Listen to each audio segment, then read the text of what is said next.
A SMV é um evento realizado pela Clint com parceria do Triple Inovação, da Pessoalize e da Nelway. Nós queremos fazer a sua empresa vender mais. E para isso nós criamos a Semana de Marketing e Vendas. Uma semana de muito conteúdo que vai ajudar a evoluir o seu negócio no digital. Então se prepare para receber muitos insights e aproveite a palestra.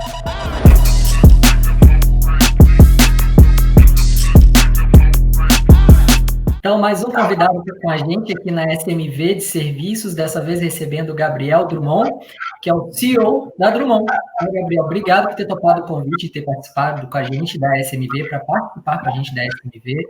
Conta para a gente um pouquinho aí da sua trajetória, um pouquinho da Drummond, com o que vocês trabalham hoje. Tá bom, pô. Bruno, primeiro, antes de mais nada, eu que agradeço aqui a oportunidade de falar um pouco da minha experiência, da minha jornada, aprender um pouco com vocês aqui, com os outros participantes. É um papo muito enriquecedor. A gente consegue abordar de forma técnica, prática, todos os conceitos do que a gente está vivendo, fica um pouco sem referência pela chuva de informações que a gente recebe. Então, a gente conseguir discernir e atuar direto na fonte ali, que seja de fato uma referência confiável, isso para mim é fundamental. E não que eu seja alguma estrela, acho muito longe disso, mas eu não participo de muitos debates, muitas discussões. Eu gosto de criticar bastante o evento, eu gosto de um cunho muito técnico, mas também de uma abordagem bem leve. E aqui eu estou muito à vontade, então obrigado, Bruno. Oh, que ótimo. E hoje a gente vai abordar um tema... Perdão? Não, por favor, diga lá. Hoje a gente vai abordar um tema aí super em voga, né? Que é as perspectivas do relacionamento entre as empresas e os clientes no pós-pandemia, né? O que está vindo por aí ainda. Então, também no mundo pós-pandemia, Gabriel, a maior integração dos meios físicos com os meios digitais, né? Como é que você analisa essa mudança? Tá. Eu acho que quando a gente fala de um mundo pós-pandemia, tem uma frase, tem uma expressão que eu não gosto muito, que é o novo normal, né? Talvez um pouco emblemático eu dizer que eu não gosto disso. Não é que eu não gosto, mas eu acho tem um efeito muito mais comercial, muito mais publicitário do que prático, né? Eu até te pedi licença antes de começar, porque às vezes eu sou um pouco sincero, então eu tenho que dosar um pouco meu sincerômetro, né? Às vezes até um pouco polêmico, mas eu não gosto muito do novo normal, não que você tenha dito, mas eu já vou me antecipando. Então, aí eu vou colocar minha visão, aí você vai entender por que eu não me agrada muito, não me sinto muito à vontade, né? Veja, o fato da pandemia, a pandemia, na verdade, ele funcionou como um acelerador daquilo que já estava acontecendo, né? Então, a gente tinha discussões e, na verdade, a gente tinha muito mais um bloqueio cultural e social do que técnico, de fato, né? Então, a gente sabia que existia uma perspectiva de uma interação de trabalhos remotos, né? De interação constante, digital, de um marketing digital intenso, né? Já vinha sido construído, 98% dos dados foram gerados, foram produzidos nos últimos 3, 4 anos. A gente ainda não foram construídos foram coletados nos últimos 3, 4 anos, e a gente ainda não consegue trabalhar, no Brasil a gente não consegue nem trabalhar 50% desses dados, né? E ainda é uma realidade isso, então é muito mais um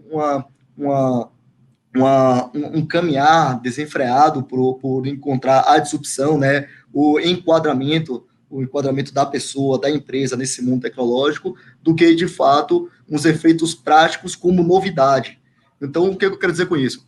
Olha, eu trabalho muitas empresas, até por um custo de locação, por o aprimoramento das ferramentas de gestão, né, e de segurança das informações, que apesar da LGPD ainda não está vigente, né, algumas práticas e muitas empresas já se anteciparam.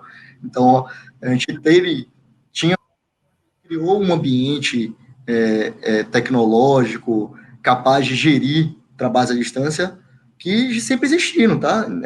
Quando foi colocar na prática isso aqui, as próprias empresas produziram sua própria ferramenta de gestão internamente do que consumiram fora, através de soluções home office e de aplicações inerentes ao próprio negócio. Então, já existia, a tecnologia já existia. O que não existia era algo que impulsionasse as pessoas a fazerem isso. Então, é muito mais algo comportamental, educacional, social, do que uma barreira tecnológica. De fato, mas as coisas iam chegar naquilo ali mais cedo ou mais tarde, justamente porque as relações humanas, que as relações B2B, B2C, elas partem muito mais das interações humanas que a gente tem no nosso dia a dia. Então, se a nossa relação com os familiares, nossos amigos, já são muito digitais, naturalmente um caminho que ia acontecer era um caminho de reuniões, né? Então, na verdade, assim como vários outros movimentos aconteceram, a gente tem 30 anos de história aqui, no início você perguntou quem a gente era, né? Quem a gente começou com call center, numa época que nem existia ainda internet, não existia celular, não existia nada, então era muito fadado ao fracasso, né? Na verdade, era muito questionado com isso era promissor, quão aplicável isso era. Então, ao longo do tempo, só fazendo um parênteses aqui, porque não, apesar de ser jovem, porque não fico eufórico com essa situação aqui toda, mas a gente passou, eu não vivi profissionalmente, mas eu acompanhei toda a trajetória, né? Começou há 30 anos atrás, num conceito, numa era, como eu te falei, veio o advento da internet, veja, o advento da internet, veio o boom de 99, 2000 aí, das empresas de tecnologia, que empresas eram vendidas por 7 milhões de dólares, sem ter um produto ainda, né, só ter o conceito. Então, passou por crises econômicas, por globalização, enfim, passou por Mirk, ICQ, Orkut, Instagram, então passou o WhatsApp, passou por tudo. Então, sem essa euforia, quando a gente coloca o pé no chão e pensa no pragmatismo, no efeito prático, não só no conceitual, que é muito importante, o propósito é fundamental, é o que hoje a gente vê empresas sendo movidas, né, a um propósito, todos nós somos movidos a um propósito, né, muito mais do que apenas aquela remuneração, né? Foi a época que o mundo que o mercado era construído a partir da capacidade de produção, onde mais pessoas, mais máquinas produziam mais. Depois veio o marketing, veio como um grande diferencial. E hoje as ideias, e para a gente ter boas ideias e trocar boas ideias, a gente precisa ter um propósito ali dentro, né? Se sentir confortável com o ambiente. Esquecer um pouco ali, inclusive no Cibologia, esquecer um pouco ali a preocupação com a roupa, com a gravata e como está incomodando, e se sentir, de fato, confortável para realmente colocar suas posições, né? Se sentir confortável para criar. Então, a gente passou por tudo isso, e veja, essa discussão aqui, se você for pegar o livro de uma boa referência, de Jim Collins, Good to Great, né, Empresas Feitas para Vencer, ele fala do boom de 99 e 2000, e parece que ele está falando de hoje, né? Das discussões como são hoje. Então, de fato, as relações pessoais vão mudar drasticamente, porque impulsionou um movimento muito intenso de aceleração dessas mudanças, né? Principalmente sociais. Isso aqui, não tem nem dúvida, a gente vê o nosso trato. Pô, hoje a gente aperta a mão, uma outra simbologia, a gente aperta a mão de uma pessoa e já fica incomodado logo em seguida, né? Que isso? Totalmente diferente do que a gente imagina uma criança vendo tudo isso acontecer, né? Hoje a gente se incomoda de uma pessoa não estar com máscara, antigamente foi o contrário, a pessoa tem hoje, enfim, nossos costumes mudaram bastante, e aquilo que era uma reunião, entrevistas, né, por vídeos, que incomodava, hoje está fluindo naturalmente, e tem ferramentas que controlam isso. Então, sem dúvida, a gente, é uma quebra de paradigma, muito mais, na minha opinião, na minha concepção, conceitual, social, educacional, do que tecnológico, até porque as empresas vão dizer aí que elas mesmo conseguiram produzir diversas ferramentas. Agora, um outro ponto é que novas ameaças também são trazidas, né? Então, sempre que a gente traz novas oportunidades, obviamente vem junto novas ameaças, vem parasitas grudados ali, né? Ameaças constantes, né? Fraquezas constantes. Então, nesse ponto, estou dizendo o seguinte, lá no início da pandemia, numa entrevista, eu até coloquei que seria muito mais comum a gente ser assediado por vírus, né? Ser ameaçado por vírus virtuais, né? Nossas contas invadidas, né? Afinal de contas, a gente está produzindo muito mais pela internet, as pessoas estão mais em casa focar na internet. E muitas pessoas, o cabeça vazia, oficina do diabo. Então, o cara está ali no computador na mão, ele está pensando em obviamente não tiver uma boa índole, né? Ele está ali fazendo, está ali arquitetando alguma coisa ruim com o computador na mão. Então virou uma ferramenta, uma arma, né? Então o que a gente recebe de abordagens ilícitas, né, imorais, é absurda, invasão de dados e privacidade é absurda. Então a gente precisa, de novo, se acostumar a esse comportamento. Então, fugindo ainda um pouco desses pontos. Assim, os pontos positivos eu posso citar 1 milhão. Eu estou fazendo aqui o Promoter FIDE, o Promoter FIDE aqui, o advogado diabo, justamente porque todo mundo sabe os pontos positivos, né? Agora, os pontos negativos a gente fomenta e sentir, acaba, naturalmente, estimula muito essas invasões, né? Essas ameaças, né? Esse novo tipo de crime, né? E a gente precisa saber lidar socialmente com isso, educacionalmente educadamente com isso, né? Tem que saber se lidar com isso, porque a gente precisa saber filtrar o que é certo e o que é errado, o que tem que abrir, o que não tem que abrir, o que a gente vai considerar. Hoje a gente vê muita opinião, né, para produzir um fato, diferente de antigamente. Você recebia a informação, o fato, via vários fatos, né, e produzia de várias fontes diferentes. Hoje a gente tem todo mundo virando jornalista, porque todo mundo reproduz a informação, então você juntar vários fatos e produzir a sua opinião. Hoje você lê 1 milhão de opiniões e produz um fato. Então a gente precisa ter uma maturidade emocional. A gente está tendo uma polarização que nunca se viu antes, porque cada um escolhe aquilo que vai acreditar, justamente porque não tem esse filtro. Então eu acho que a gente tem muito mais desafios de como lidar com essa evolução do que qualquer outra coisa. Inclusive, politicamente, tributariamente, está vendo discussões emblemáticas aí de como atribuir uma responsabilidade fiscal a essa engrenagem tecnológica e digital. Então, da forma que está, sabe que a conta não está fechando. A gente está vendo o mundo migrando, grande parte do trabalho humano sendo migrado para digital, apesar de que eu acredito na junção dos dois, mas existe sim uma substituição braçal operacional do humano para o digital, e ao mesmo tempo a gente tem uma população aqui carente de primeiro emprego, de mão de obra braçal de fato, operacional, e que vem perdendo grande parte, vencendo o tempo inteiro ameaçado a perda dos seus empregos para o digital. E nesse momento, o governo, como um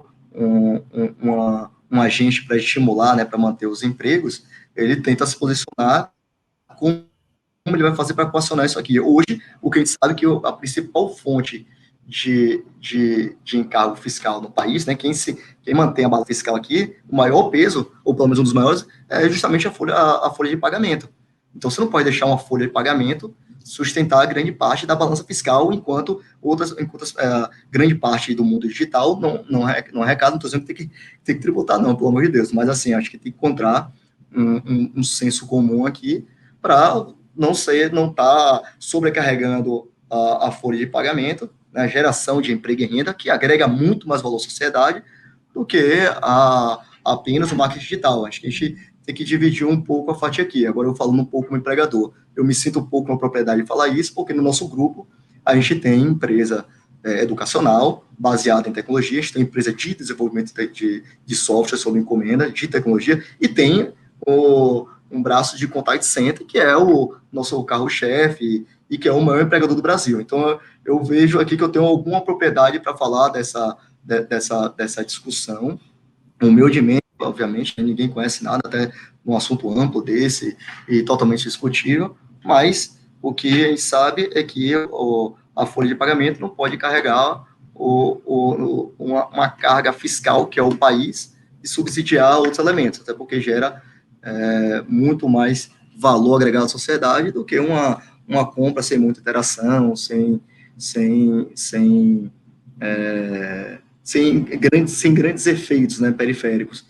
Um exemplo só para finalizar essa pergunta, senão eu vou me estender muito, já me estendi muito, mas só para finalizar a ponto, você vai numa loja, né, numa determinada loja, que foi recentemente, fui comprar um dispositivo para o meu aparelho celular, e aí perguntei o valor, que eu tinha visto na internet, um cara jovem, mais da velha guarda, gosto de papel, gosto de comprar fisicamente, eu fui lá na loja e perguntei quanto era. Era 2.000 e alguma coisa reais. Eu falei, pô, mas eu vi no site R$ 1.500. Aí o cara fez, não, mas porque no site é mais barato mesmo. Pô, mas eu vou comprar da sua loja, eu vou comprar na produto da sua loja, né? Quer dizer, ao invés, a própria loja, a própria empresa está me estimulando a comprar de casa. Isso, então você ficaria em casa ao invés de pegar um Uber, né? Você já está gerando economia aqui, a economia já está rodando. Está indo até o shopping, pagando, quer dizer, não vai pagar estacionamento que você está indo de Uber, mas, enfim, se for de carro, você vai pegar seu carro, vai abastecer seu carro, vai pagar o estacionamento, vai subir, vai comprar na loja que tá vendendo produto, que está gerando emprego, e o cara que vendeu para o seu vendedor vai se alimentar na praça de alimentação e por aí vai. Então, o que gera agregado, né? Só que a gente, obviamente, precisa entender a demanda do nosso, o dinamismo do mercado, né? A aceleração da evolução do nosso mercado e a demanda do nosso cliente. Então, precisa encontrar um meio termo. Tem que levar experiência, sem dúvida, mas tributariamente a gente não pode forçar o cara a um caminho porque é único e exclusivamente mais barato, enquanto o outro é caro. A escolha não pode ser essa. A escolha não pode ser uma questão de preço desregulado, porque o governo não conseguiu acompanhar a evolução da tecnologia. Não pode ser por isso. A escolha tem que ser uma experiência para aquilo que melhor lhe atende. Se me atende uma experiência física, não quer dizer, não necessariamente vai agradar por uma experiência física. Então, a escolha tem que ser assim, não algo impositivo. Legal. Mas, de fato, na mudança, sem dúvida, como todo mundo. Há pouco tempo isso aconteceu comigo também, sabia? Eu tinha visto um produto na internet, fui até a loja e eu recebi essa mesma resposta que o vendedor te deu. Tipo assim, mas na internet é mais barato mesmo. Mas é a mesma loja, né? Tipo, não era para ser. Mas, enfim. Não, eu ainda perguntei para ele, né? Desculpa, eu ainda fiz o seguinte, não é possível isso, vamos fazer o seguinte, eu quero comprar o produto da sua loja pela internet, do seu computador, daqui da loja. O cara comprou para mim. Olha só. Eu comprei na loja dele, mas no computador dele. Eu fiz, não, peraí. Aí é realmente tá me forçando. Eu optei por ir na loja, por ter uma experiência física e estou pagando mais caro por isso. Quer dizer, e a experiência do cliente? Aí um detalhe importante. A gente não pode confundir a experiência do cliente com impor aquilo que a gente acha melhor para a gente. Então, a gente não pode dizer que a experiência do cliente é única exclusivamente por software, né, pelo mundo digital. Não é a experiência do cliente, é como ele se sente melhor. E eu escolhi para o mundo, eu escolhi para ler, eu tenho internet em casa, era fácil acessar. É um sistema fácil, não requer muita coisa. E eu sabia onde era exatamente a loja, eu sabia qual era o site. Eu não quis. Né? Eu não quis, eu quis experiência física e não me foi dada. Então a gente confunde um pouco que é a experiência do usuário, a boa experiência do usuário, não necessariamente no mundo digital, mas sim como o usuário prefere ser atendido. Sim. E hoje, Gabriel, assim, com a pandemia e tudo mais, a gente é muito obrigado a ter que fazer as compras online, né? A gente teve que mudar esse comportamento que antes era meio a meio, digamos ali, né? A gente faz o presencial, faz o online também. Hoje em dia a gente tem que fazer mais compras online, né? Por conta da pandemia, isolamento social, essa coisa toda. E daí, com isso, o digital deu uma alavancada. Você acha que isso é uma tendência natural, mesmo após a pandemia, o digital continuar se desenvolvendo? Ou você acha que vai dar uma freada? Ou não tem jeito mais de frear, de voltar atrás? Né, voltar atrás, acho que é um consenso geral, isso, poucas coisas são discutíveis, uma delas é essa, né? Voltar atrás não volta. Agora, eu acho que vai ser ajustado isso. Veja, como eu estou dizendo, nem todo mundo gosta de viver uma vida totalmente confinada. Hoje a gente tem muita gente passando, os grupos de risco estão passando quase ou 100% do tempo de sua vida em casa. Então, ainda que o cara seja o mais caseiro possível, ele passa um tempinho fora de casa. Esse tempinho vai fazer ele circular na rua, vai fazer ele virar economia. Né? Então, hoje ele está sendo forçado a ficar em casa. Então, a gente vai ter uma adequação obviamente, de uma retomada do mundo físico. Até porque, por livre e espontânea vontade, o mercado migrou para o mercado físico, migrou para o digital nos últimos anos, e mais ou menos em 2016, 2017, né, principalmente nos Estados Unidos, alguns quilômetros quadrados, equivalente a Vila Olímpia, a Moema e Itaim, mais ou menos, foram fechados, e depois houve um movimento muito intenso de reabertura de algumas lojas num outro conceito. Por quê? Porque todas fecharam para o mundo digital, onde era mais rentável, acreditava-se na experiência do usuário de forma desenfreada, né, que era isso de qualquer jeito, achava que a experiência do usuário era aquilo que você via como uma boa oportunidade, não consultando o seu cliente. Eu acho que é muito simples. É perguntar como você gosta de ser atendido. É uma pergunta. Não vem me perguntar Gabriel, como é que você sabe que o seu cliente, como é que você sabe como atender o seu cliente, né? Se é por WhatsApp, por rede social, por telefone, pergunta para ele. Se meu cliente, meu contratante me dá a oportunidade de perguntar, eu vou perguntar ao meu cliente, o consumidor final, né? O Sila da ponta, você quer ser atendido como? Pelo WhatsApp? Então eu vou transferir sua ligação de voz para o WhatsApp. Por aí vai. Então, é fazer a pergunta de como ele está sendo lidado. Então, houve um movimento de retomada, inclusive algumas, talvez a pioneira tenha sido a Amazon, voltando para o conceito de bricks and mortar, né, tijolo, argamassa, para criar uma experiência do usuário para aquele público que está indo lá comprar. Aquele público que não quer uma experiência, que está comprando ali para se livre do problema, né, que não tem prazer, uma analogia, que não tem o prazer de sair andando no supermercado, né, e escolhendo, pegando a prateleira, mas que só quer fazer compra no supermercado, compra digital, que é uma grande parte, inclusive, né, a maioria. Mas existe um público que quer a experiência do usuário, que quer ter o contato físico. Então, hoje você tem 100% do mundo que foi forçado a ficar em casa, né? Pelo menos grande parte, né? Estou fazendo um cenário hipotético, né? O mundo ficou trancafiado em casa, e aí que veio, inclusive, o valor agregado que trouxe ao setor de contact center, né? As pessoas, o call center, até fazer um meia-culpa aqui com o setor, a gente tem um trabalho de comunicação que deixa um pouco a desejar. Acho que precisa mostrar o trabalho que a gente faz. E só nesse momento que o Contact Center se posicionou e, de fato, é uma das principais ferramentas de garantia do confinamento, porque, obviamente, até no exemplo bem típico aqui da situação, o hospital não é o diretor do hospital que liga para comprar, que liga para o laboratório para comprar os medicamentos, né? O setor de suprimentos dele vai comprar para o call center, né? Quando sua internet cai, a Oi não adivinha do nada, a Vivo, a TIM, Claro, né? Não adivinham do nada que sua internet caiu. Alguém da sua região ligou e eles foram resolver o problema. Então, isso aqui foi a garantia a garantia do confinamento foi o contact center.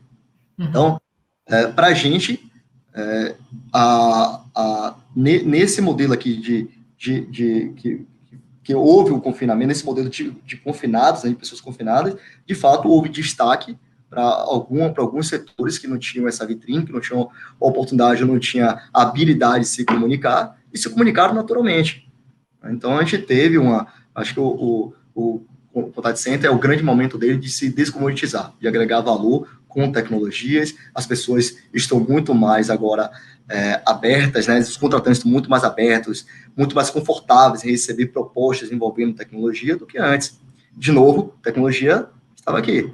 Né? Não mudou de forma alguma, mudou porque o foco passou a ser esse, as pessoas trabalharam mais nisso.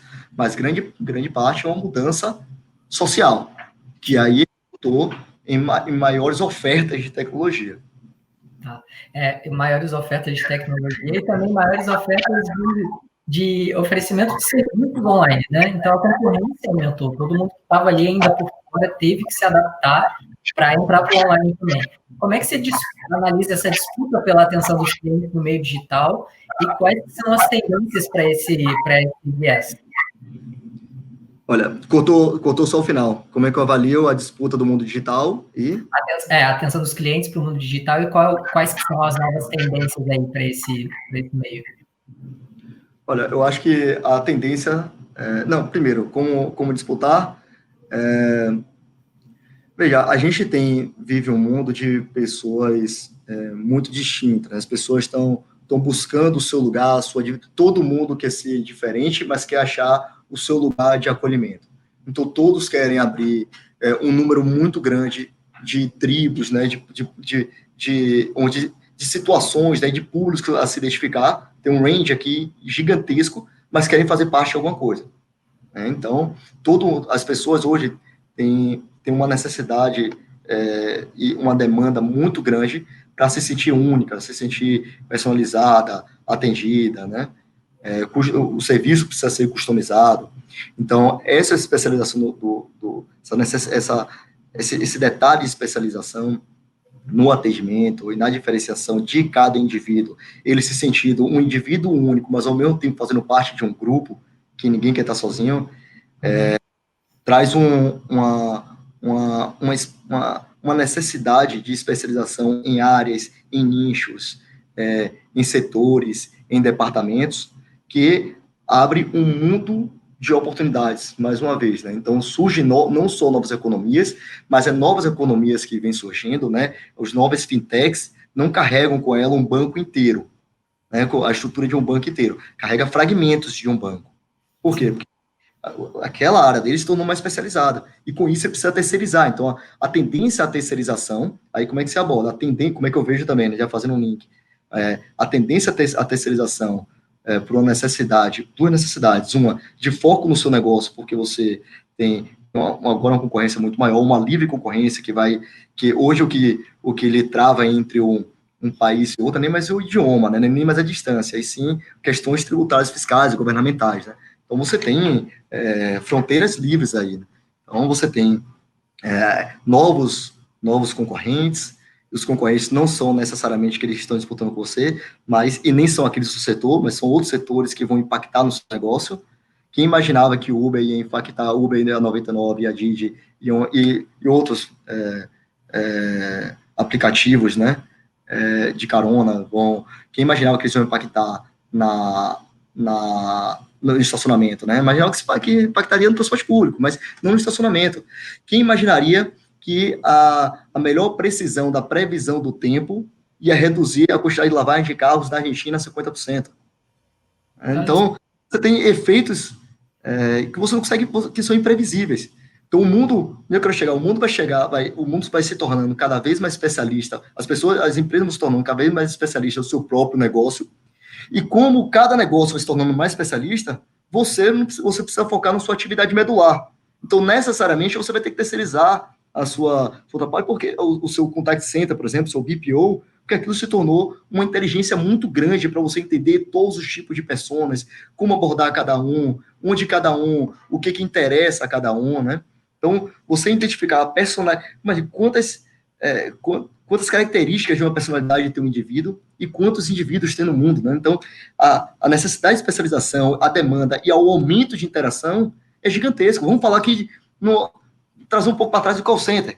Quantas posições de atendimento, que era assim que era tratado antes, hoje vai por chamada, tratativa, outras premissas, né? Mas quantas posições de atendimento tinham lá na década de 90, quantas tiveram em 2000, né? Então, o mercado estava se digitalizando, mas novas formas de se trabalhar, de se relacionar, foram sendo construídas com o advento da internet, e aquilo expandiu o mercado. Então, você tem um mercado não em contração, nem em expansão, mas em transformação constante. E a transformação, ela é justamente, nesse momento, pela especialização, que é decorrente, na minha opinião, de novo, não necessariamente é certo, mas o que eu vejo é que você ter uma especialização que é muito mais decorrente das necessidades humanas, da voz que ela emprega, que vem muitas redes sociais, das relações por tecnologia, né? Muitas pessoas têm muita voz, então, e pelas características individuais que estão cada vez mais afloradas e cada vez mais respaldadas, né? Estão cada vez mais, esqueci o termo, inclusive, mas enaltecidas, né? Mas entendi. Falando até desse conceito, assim, ultimamente tem se falado muito que o B2C e o B2B mudou para o human to human, né? Que é o humano para humano, é uma pessoa para outra pessoa. Né? E como que a gente pode implementar essa nossa perspectiva no serviço? No meu serviço, né? Essa nova perspectiva. Perfeito. É saber que o consumidor não age igual. É exatamente isso. O consumidor, ele não quer ser atendido pela forma que você acha mais inovadora, pela forma que você imagina que ele vai gostar de ser atendido. A gente está tratando de humanos agora. De novo, com características de personalidades totalmente distintas e que estão sendo cada vez mais afloradas e cada vez mais destacadas e distinguidas entre elas, né? Então, a necessidade de mostrar que nós temos características, necessidades e posicionamentos distintos está cada vez mais presente na nossa sociedade. Então, isso está resgatando a relação que há um tempo atrás veio se tornando robotizada, mas resgatando o trato como um indivíduo que existia lá atrás, muitos atrás, quando nem telefone existia, onde todo mundo se conhecia numa determinada cidade, porque pelo nome, pelo sobrenome, pelo apelido, porque a relação era mais estreita. Então, a gente tem agora uma forma de se relacionar muito estreita, mas com a escalabilidade gigantesca no caso do mundo digital. Então, a gente robotizou ao longo do tempo com a internet, trazendo inteligência para conhecer, inteligência dos dados, para conhecer um indivíduo, os humanos individualmente como grupos, a gente consegue tratar, conhecer eles e aproximar e criar aquele laço de intimidade, né? Pelo menos deixa se transparecer. Então, o human to human, eu acho que a gente pode traduzir muito ele em... a gente confere a todos os elementos, né? A empresa, ao BI, ao consumidor, ao agente virtual, à tecnologia, ao robô, todos eles precisam ter características humanas. Características humanas que, na verdade, são características, são a forma de você respeitar as características individuais. Sim, legal. Agora, numa outra ponta, falando um pouco desse atendimento, do autoatendimento, saiu um artigo na Forbes chamado Customer Service in a Digital New Normal. Aí o novo normal aparecendo de novo. Falando que o autoatendimento é a grande tendência aí para os próximos anos. Né? Como é que você verifica essa tendência para o pós-pandemia? Na verdade, ele fala do autoatendimento, que sem dúvida você tem uma dificuldade de acesso ao meio de comunicação, né, ao meio de contato com uma empresa ou com outra pessoa, e ter que demorar, ter que esperar por aquilo ali, ter que passar por uma série de protocolos, né, de procedimentos, pegar fila de espera, enfim, para você resolver uma questão que você sabe que você resolveria rapidamente sozinho, isso aqui não existe, né? Então, de fato, tudo aquilo que você não precisa se relacionar com ninguém, não precisa trocar uma informação que você consegue resolver sozinho, com certeza, o autoatendimento, esse sim, é uma tendência que não dá para você mudar. Afinal, ninguém conhece mais as suas características individuais do que você mesmo. Então, o autoatendimento, ele consegue prever isso, e a melhor forma de você... E é uma forma que você consegue tratar as informações, processar e devolver com um certo tempo, né? Não precisa aquela resposta de como a gente chama aqui, como a gente chama na Bahia, na lata, né? De bate e pronto. Mas de uma forma geral, a gente tem também que um dos pontos que o artigo levanta é a simultaneidade do atendimento via canais escritos. Então, de novo, a gente não precisa fazer o cara ser atendido pelo autoatendimento, precisa forçar ele a ser atendido pelo atendimento ou pelas perguntas frequentes e nem pela chamada de voz. A gente pode dar opções para ele ser canais escritos. Então, como é que eu vejo como é que eu vejo a equação dessa questão aqui?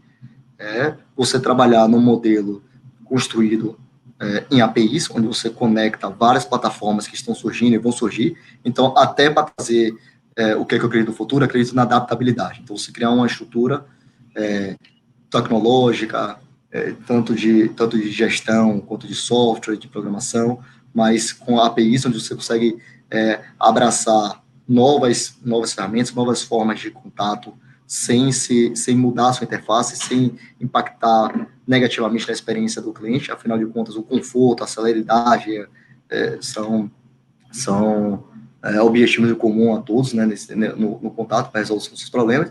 Mas um dos pontos do artigo é trazer que a mão de obra agora ela consegue atender por canais escritos, onde não estuda KPMG, ainda que você digitalize 100% do seu atendimento, você vai ter 40% de pessoas atrás dos bastidores. Porque, nos bastidores, desculpa, por trás da máquina. Não falando necessariamente, porque ela vai estar trabalhando demanda. Isso garante a manutenção do atendimento personalizado, do atendimento humanizado, e não necessariamente único e exclusivamente humano. Então, o híbrido desse movimento é interessante, inclusive, para o setor, porque descomodiza o atendimento que foi comoditizado ao longo dos últimos anos, né? Traz um valor agregado muito interessante, traz inteligência no atendimento, tanto no trato quanto na gestão de dados através do robô, traz eficiência, e por não ser algo massivo, você também agrega um valor à imagem do negócio. Muita gente ligava para resolver um negócio simples e ficar um tempão lá para resolver algo operacional. Hoje você vai ter mais um contato do outro lado, um cara consultivo, do que um cara simplesmente um operador de fato, vai ter muito mais um agente consultivo. Então, quando a gente fala do artigo, sem dúvida, o autoatendimento é algo que veio para ficar, mas é abordado também a questão de ter pessoas atrás das máquinas, trabalhando não necessariamente por voz, naquele conceito massificado, né? Mas muito especializado, e atendendo muito mais demandas. Afinal de contas, as informações fluem muito mais agora, a gente tem muito mais informações, tem muito mais questões e muito mais dúvidas para serem tiradas. Né? Muitas questões para serem discutidas e muito mais complexas. Então, a descomodização é um pacote completo, né? Tanto complexidade da informação, quanto quantidade de acesso, quanto a abrangência, novos negócios, tecnologia embarcada e forma de você tratar aquilo. Você não atende mais uma pessoa, você atende 4 e de uma forma ainda muito mais personalizada e customizada. Trabalhar o Omnichannel, né? Fonte de atendimento em todos os campos que o cliente te procurar. Legal. E o cliente escolher a opção que ele quer. Deixar nas mãos dele. E o pós-pandemia, Gabriel, acho que vai trazer como resultado a aceleração da implementação, na verdade, de novos modelos de gestão e de comunicação. O que você julga ser indispensável hoje para adotar e começar a utilizar desde já e que depois vai ser usado também no pós-pandemia? Em relação à comunicação, que você fala? A gestão e comunicação. Gestão e comunicação. Gestão e comunicação? Isso. Tá. Olha, com a quantidade de informações e você... Vamos lá, como você tem um atendimento, como a gente está falando, muito mais, um autoatendimento, muito mais via canais escritos, você não consegue perceber, principalmente o brasileiro, a gente não consegue saber o tom da voz da pessoa.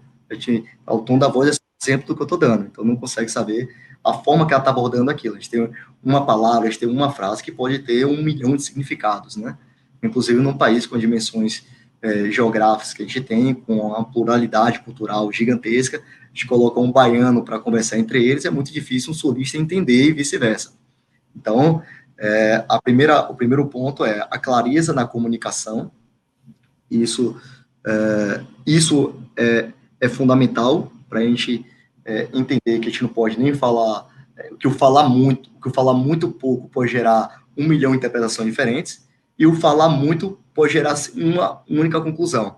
Então, o efeito de um canal escrito é muito... A clareza dele é muito menos óbvia do que uma comunicação por voz, ou por vídeo, ou presencial, né? Então, e esse é um dos pontos fundamentais aqui, é um dos pontos chaves para o relacionamento B2C, né? O canais escritos, que inclusive é um dos pontos que trata o artigo, além do autoatendimento. Autoatendimento que pode ser por máquina, por celular, enfim. Mas a comunicação, e o outro ponto da comunicação é a gente, de novo, uma questão de conduta, né, de postura, de educação social, e também de formas que a gente não está, nós como sociedade não estamos encontrando um meio de policiar ainda o que a gente chama de fake news, né? As fake news aí estão discutidas hoje no meio político. Então, a gente precisa primeiro saber lidar saber policiar, de fato, as práticas criminosas de fake news, independente o nível delas, ou o âmbito delas que seja, não estou falando só de política, mas estou falando qualquer tipo de fake news, a forma com que a gente se comunica, porque a gente passar um dado para o outro em algum pouco tempo vai ser como a gente passar um dinheiro para outra pessoa, onde alguém pode pegar e sair correndo, ou vai ser um ambiente... por mais que a gente se proteja dentro do nosso carro, dentro da nossa unidade, a troca de informações, a interação vai trazer exposição para a gente, e é um mundo que a gente está, que foi, de novo, a pandemia impulsionou isso, e a forma de gestão nisso, aí está totalmente associado. A gente, como empresa, como organização, saber lidar com essa comunicação, ter uma estrutura flexível, achatada, adaptável, né? Você tem uma estrutura muito hierarquizada, é muito difícil você se adaptar. Você tem que tirar uma peça para colocar outra, ao invés de você mover as peças com elas sendo multidisciplinares, você consegue mover os agentes, as pessoas ali envolvidas para trabalhar, para cada momento estar num lugar diferente. Né? Então, a estrutura flexível, a comunicação fica mais clara, mas, ao mesmo tempo, a gente tem que ter uma gestão suficiente para policiar o cruzamento de informação, já que, como ela é achatada, o objetivo de se achatar uma hierarquia, né, uma estrutura organizacional, é justamente você ter uma comunicação mais fluida, inclusive fazendo um cross entre áreas distintas, né, diretores, analistas, gerentes, vice-presidentes, enfim. mas ao mesmo tempo você tem que ter uma gestão para policiar essa informação numa outra escala. E, além disso, obviamente, e-mail, a gente tem hoje que o próprio WhatsApp é aceito judicialmente, né, como uma prova legal, né, já é uma ferramenta oficial. Então, o que será do e-mail, né? E aí, quantas ferramentas a gente vai... Quantas vezes a gente já falou, eu falei com você, eu te mandei aquele e-mail naquele dia. Ah, não foi para o e-mail, não, foi para o WhatsApp. Então, você tem um leque aqui de opções para consultar o tempo inteiro de onde você foi comunicado. E aí, cada um, de novo, na particularidade de cada um, eu só gosto de falar por WhatsApp. Quando mandar e-mail, me manda WhatsApp em seguida. O outro fala só por e-mail. Então, cada um vai colocando sua posição e a gestão, de fato, vai caber muito mais numa adaptação, entender que cada um é particular e trabalhar de novo numa estrutura construída sobre APIs, não só em Omnichannel, mas para tudo isso, criar uma estrutura que consiga atender, ou seja, tudo que eu estou trazendo de ferramenta tecnológica é construído sobre o conceito de integrações, né? Até porque surgiu outra ferramenta, não preciso mudar a minha rotina, não preciso mudar o meu dia, não preciso tomar outro curso para aprender sobre aquilo, né? Acho que a simplicidade da interface tem que ser mantida. Quem garante que já trocou de mapa algumas vezes, né? De GPS algumas vezes. A gente nunca vai saber porque a gente tem a mesma interface, né? Sim, legal. Eu também sou igual a você, Gabriel. Se quer falar comigo mais rápido, eu tenho que falar pelo WhatsApp. Pelo e-mail, se me manda um e-mail, eu falo pelo WhatsApp. Eu te mandei um e-mail, responde lá. Eu ainda falo o seguinte, ó, pô, me manda um e-mail. Mas quando mandar um e-mail, me manda um WhatsApp dizendo que mandou um e-mail. Entendeu? Eu também funciono desse jeito, eu te entendo perfeitamente. Legal, quando o papo é bom, o tempo passa, a gente nem vê, né? Já estamos aí nos minutos finais. Quer fazer suas considerações finais sobre o tema? Falar mais alguma coisinha que você acha que ficou de fora, que é importante? Ô, Bruno, não, primeiro eu quero agradecer muito, até desculpa se eu falei demais aqui. Imagina, não. Eu começo a falar e quem me conhece sabe, eu começo a falar e disparo tudo que vem na minha cabeça. Eu penso algumas coisas para falar, quando chega na hora sai tudo diferente. Então, acho que o papo, o objetivo muito mais ser confortável e trazer a experiência que eu tenho de vida, e não aquilo que eu li nos últimos dias, ou que, enfim, aquilo que eu consolidei de informações. Não só o que eu li, não só o que eu assimilei, mas não só o que eu discuti, mas aquilo que eu vivi, a minha interpretação das coisas, eu queria colocar e tornar isso um bate-papo. E, obviamente, aprender com todos os demais que aparecerem aqui. Mas o que eu queria colocar é justamente a necessidade da gente, que eu já coloquei algumas vezes, inclusive, a necessidade de nós, como empresas, né, deixarmos de fato, colocar a experiência do usuário em primeiro lugar. E a experiência do usuário não é só aquilo que é vantajoso para a empresa. Então, as empresas querem muito carregar o selo de tecnológica, carregar o selo de experiência do usuário associado a software, e não a tecnologia necessariamente. Talvez a tecnologia esteja muito mais ligada a eu descobrir como você quer ser atendido, e não como eu quero, com a quantidade de parafernálias que eu incluo aqui no meu mundo digital, ou de forças atendidas pelo mundo digital.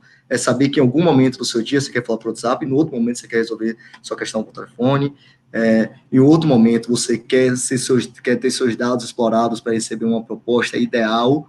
Você fala, quantas vezes você fala, eu abro aqui minha rede social, não aparece nada que eu gostaria. No outro dia, e você querendo alguma coisa, no outro dia você abre e faz, quanta coisa aparece para mim. Então, ainda é muito difícil lidar com isso. Mas eu acho que o principal ponto é a gente, de fato, assimilar, reconhecer e colocar em prática que os indivíduos estão cada vez mais específicos, né, cada vez mais particulares, mais pertencentes a grupos, né, não quer dizer que sejam antagônicos, não quer dizer que sejam polarizados, mas são individuais, né. A gente ama 1000 pessoas diferentes, né, totalmente diferentes. Você fala, você gosta mais de fulano ou ciclano, não importa, é tipo azul e amarelo, você ama todos igual, todos são cores, mas você tem uma distinção entre eles, e essa distinção tem que ser respeitada, não só visando nosso selo, nossa margem, nossas vaidades para dizer o que nós somos, né, a gente se afirmar, mas enfim, é olhar o indivíduo como tem que ser e colocar em prática, de fato, a experiência do usuário, da pessoa que está utilizando, e não a sua, não como é melhor para você processar os dados. E, obviamente, ter responsabilidade dos dados e saber trabalhar, afinal de contas, tem mais de 50% aí, tá voando, a gente não tá sabendo lidar direito. Sim. Eu que tenho que te agradecer, Gabriel, né, de toda a equipe da SLP, valeu. Era isso que a gente queria, um papo mesmo para fazer essa experiência no mercado, apontando uma perspectiva aí pós-pandemia. Acho que foi um papo. Quem ainda não participou do sorteio, vai lá no Instagram que a gente está atingindo R$5.000 de mídia paga. Olha aí, pode entrar no sorteio, Gabriel. Já vou entrar agora. Valeu, muito obrigado. Valeu, Bruno. Obrigado pelo espaço. Um abraço. Valeu, tchau, tchau. Espero que o conteúdo tenha gerado valor para o seu negócio e que você esteja motivado a crescer. Agora é contigo. Vai lá e faz acontecer. E fica aqui o convite para que você possa conhecer a Clint e as várias formas que nós temos de ajudar o seu negócio a evoluir. Nós somos uma plataforma que conecta as empresas, as agências e consultorias de marketing e vendas. Você entra no site, faz um breve cadastro contando um pouco sobre as suas necessidades e nós encontramos a agência digital perfeita para o seu negócio. E você não gasta nada com isso. Tá precisando vender mais na internet? Nós sabemos como te ajudar.